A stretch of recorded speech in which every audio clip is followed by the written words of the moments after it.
तर विषय आहे सरळ आणि हंग्री पीपल निघाले to attend food festival in Lalbaug Parel. आणि भूक एवढी चरमसीमेवर होती की लोकांच्या पायाला रातांधळेपणा आला होता. बाहेर लागलेल्या आडव्या तिडव्या बाईकवरनं अंदाज आला होता की त्या बऱ्याच नवऱ्यांना जबरदस्ती आणलं गेलं होतं.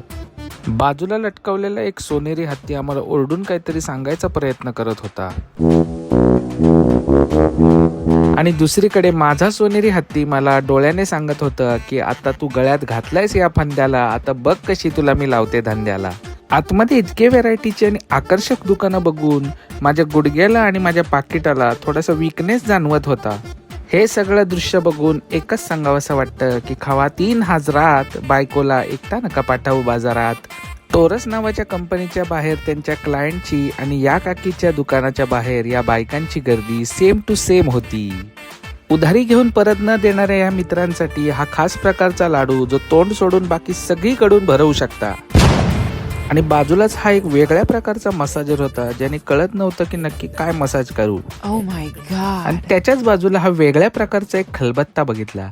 या खलबत्त्याला बघून मला असं वाटलं की याला कुठेतरी पाहिलंय. असू द्या.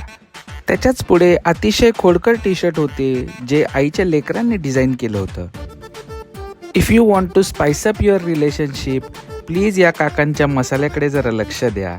पण हे जरी मी कितीही बोलत असलो तरी माझं लक्ष माझ्या बायकोच्या हातातल्या पिशवीकडेच होतं.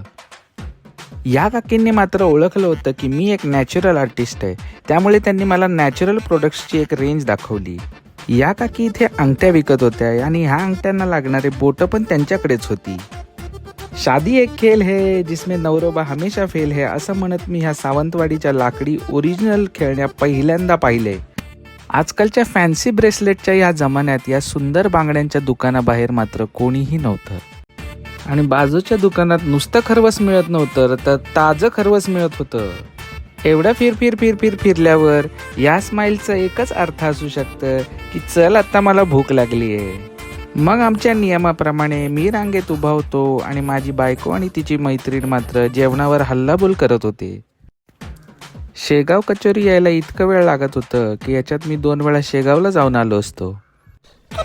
वडापाव क्वीन असलेल्या माझ्या बायकोला आधीच आपण खाल्ल्यामुळे हे वडापाव मात्र खाता येणार नाही हे जाणवलं होतं.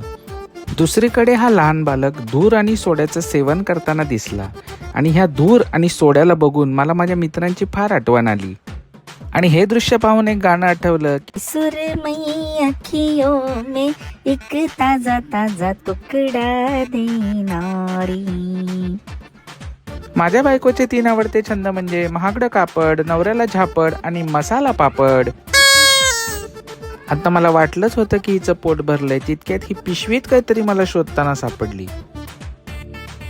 माझ्यासारख्या छोट्या कलाकाराला मान सन्मान दिल्याबद्दल मी विठ्ठल चव्हाण प्रतिष्ठानचा आभारी आहे.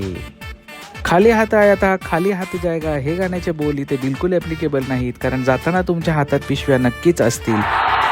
म्हणूनच सांगतोय जास्त टाइमपास करू नका आणि लवकर निघा घरातून, कारण हे फूड फेस्टिवल या संडेपर्यंत म्हणजेच 12 तारखेपर्यंत सीमित आहे.